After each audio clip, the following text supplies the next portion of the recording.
Hey there, lady. My name is Molly Conley, and I'm devoted to helping women reinvent their love lives, whether that's after divorce, dating on and off the apps, or in their committed relationship. Why? Because I've been there. I'm a former college athlete who filed for divorce 3 years into marriage, swam in the online dating pool into my late 30s, and now I am married to the man of my spreadsheet dreams who I met 4 months before the world shut down. As a dating and relationship coach, I help my clients shift the focus from being obsessed with finding Mr. Right to shifting to herself as Miss Right Now. We build a foundation filled with clarity, connection, and confidence, knowing she is worth waiting for. Each week on the podcast, I'll bring you love life insights and savvy guests, where you will receive the courage to release programmed limiting beliefs. Discover patterns and behaviors restricting you from finding and attracting quality men, and ways to choose yourself first so you can build a foundation for a healthy relationship with yourself and a partner.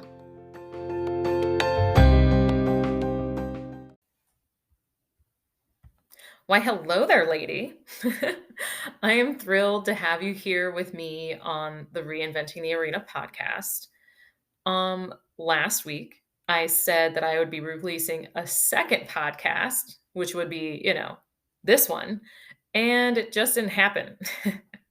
I am an overachiever and, sometimes I put too much on my plate thinking that I can get things done pretty quick, but I just had to be honest over here. So, in today's episode, I'll be sharing what the mirrors are hiding in your relationships. But first, let me showcase that with a story. Years ago, I had a friend who I shared a lot of common interests with. She was compassionate. She was sarcastically funny. I enjoyed spending time with her because we would just hang out and talk for hours. She taught me about vegan food and even got me hooked on a few local spots in Omaha, Nebraska. Modern Love is my favorite. If you haven't gone, go there. There's another one in Brooklyn, in New York, that is also supposedly delicious. But anyways, I'm not even a vegan and I just got hooked on these spots. So even though we were pretty close, some of her insecurities and some of her habits bothered me. So one of those would be how she would cancel last minute, even though we had been talking about seeing each other for weeks, or how her anxiety or moments of caution at work would lead her down a spiral of ruminating. She was a wonderful person, yet something about her would bring up moments of frustration with me. We were two of the same. What I found frustrating about her, I disliked about myself. It was a hard lesson for me to learn with friendships and even with romantic relationships. And the lesson is everyone is your mirror. When we notice our own reflection in others, it not only shows us who we are, but how we can be better. When you judge someone, you're also judging the things you don't like about yourself. When someone pushes your buttons and you become angry or upset, those, it might be because they're representing something you dislike or it's something that you fear about yourself. Because the things we dislike about ourselves are usually hidden, studying our likes and dislikes towards certain people can help us shine a light on the shadow, which will allow us to embrace ourselves fully. And so, what do I mean about shining a light on the shadow? First and foremost, shadow work has been a really trendy term for the past few years, but it's working on our perceptions of self, the areas of ourselves that we don't like and try to hide. Swiss psychiatrist Carl Jung believed that we start forming our ego as young as toddlers. What happens with this is that you begin to develop your personality and identity based on your surroundings. So, your society, the culture, the people, and all of those things determine what is acceptable and what is not.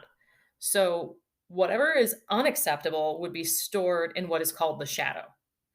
We are unconsciously doing this as we grow up, and we are built to do this because we desire to belong and connect with others.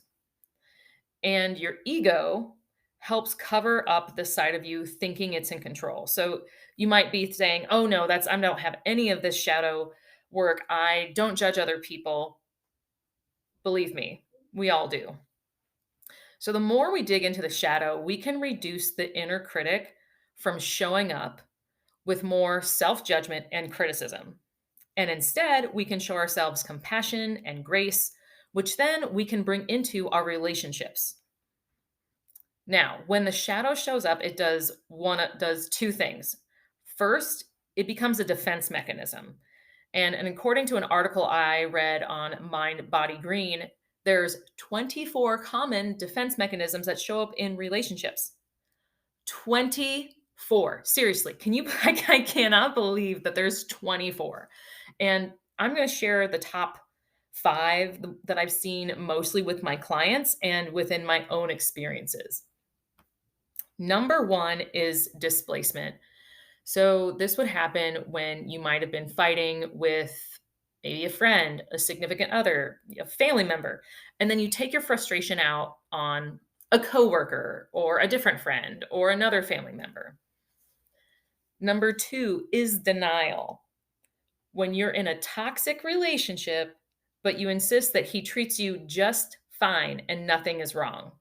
Had a few friends like this when I was younger, and boy, that was always a fun topic of discussion. Number 3, rationalization. When you are trying to justify someone else's unacceptable behavior. There's tons of these that we could go through, but one that really drives it home is when your partner cheats on you, but you rationalize it was a mistake because they were drunk. Not even going to comment any further on that idea. Number 4 is reaction formation. So hang with me here because there's 2 different ways to really dig into this because there's a few different behaviors. So one of them is stonewalling, and that would be shutting down during conflict, becoming unresponsive or just dismissive. Another one that I like to call just being fake is reversing your initial reaction or behavior towards someone to hide how you truly feel. So let's say it's your birthday and a coworker you don't necessarily care for goes out of her way to be nice and ask you about your plans for your birthday. Now, typically she doesn't like you or however she wants to show that to you. So that would be her reaction formation. Okay, and number 5, passive aggression. Yay, it's a favorite. So when a person talks about a situation directly and uses less direct well, sorry, let me go backwards. When a person avoids talking directly about a situation and uses even less direct communication to express their negative feelings. So passive aggression can even show up in other ways. So, like deliberately being inefficient, avoiding a responsibility, or as a woman, I feel like we get these a lot, those backhanded compliments to get someone else's point across. So, a few that I have heard my clients say, this one was pretty typical of my last 2 clients was, "You're so independent, no wonder you haven't settled down yet." A lot of high achievers, a lot of driven women get that response from people. Another one I have heard from friends, and a few people in my life, as well as, my friends having to go through this situation is, "You're so this, why aren't you still single?" So, "You're such a catch. You're so pretty. You're so talented. Why are you still single?"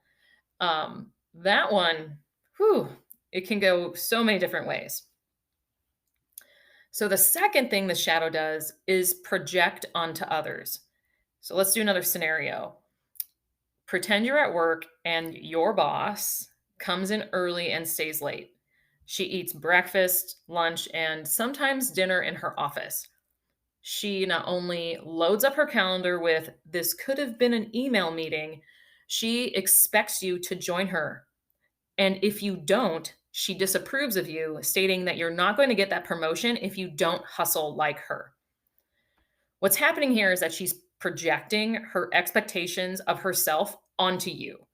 What she says about you not getting the promotion has nothing to do with you, but it's more deeply rooted in her fear of not being enough, which is the inner critic showing up as part of the ego. Yeah, crazy, huh? Now, I also want to note that projection can happen in both negative and positive experiences. This gets a little interesting, so hold it with me here. Say you're starting to date someone and you project your reality, your filters on this relationship based on your personal characteristics. This means you have built an external truth about this person and your relationship, yet all those characteristics only exist in you. Basically, you just fell in love with yourself. Yeah, yes, that can happen. Now, what can you do about this? There's three things at a high level that you can do, particularly in this order. Number one, recognize. When you have a judgment about a person, when you have a judgment about yourself or even a situation, that's something that you dislike about yourself. One of the things that I do, in fact, Brad and I do together is like we stop and we recognize and maybe we say it out loud. I said it out loud yesterday, even be like, oh shit, I'm judging myself or I'm judging someone else. And he just laughs at me because we both love self growth. This is what we like to do. And so I was able to note what was going on and move forward because number two is reflect.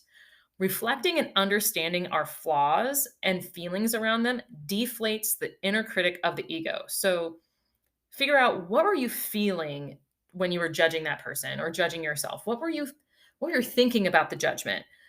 Jot those down because then you can work through them and see where they come from, where they might be showing up in other areas of your life. Number three, reframe. Reframing our flaws into opportunities will drastically accelerate your growth because it brings in a new level of awareness of self. Why? Because we're shining a light on our shadows. Okay, so now you've made it to the reflection question part of the podcast. And I actually have two because they go hand in hand. First, who in your life is mirroring your behavior back to you? And second, what can you learn from them? Now, that's not all. I've included a free bonus download to dig into this further. And you can go to the show notes and click the link. The bonus is going to have you focus on one relationship at a time, including like you could look at a past relationship if you want. And so you're going to do it one at a time because you want to learn more about what your mirrors are hiding from you. Plus, there's examples on how to reframe the flaws to see opportunities and areas of growth for you. And honestly, areas of growth in your next relationship. I did this with my first coach in order to help me see attributes that I loved about other people that I found in myself, as well as seeing areas that, like I said, flaws and areas of opportunity in relationships where I didn't realize what I was contributing at the time. All right, ladies, if you loved this episode, I'd love for you to leave me a review or share it with someone else who you think might enjoy it too. You can also find me on Instagram at Reinventing the Arena. Let me know what you think and send me a message. Until next time.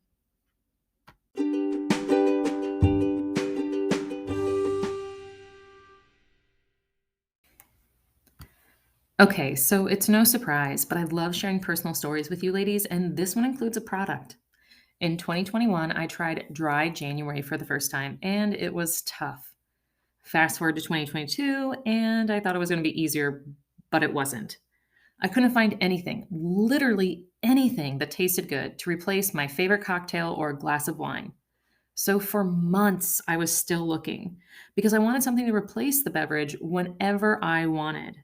Then Moment appeared, and I fell in love. It's a botanical water, either still or sparkling, with no artificial flavors, no caffeine, and no added sugar. Instead, they have refreshing fruit flavors, healthy botanicals, and adaptogens. Some of my favorite flavors are blueberry ginger, spiced mango, and blood orange.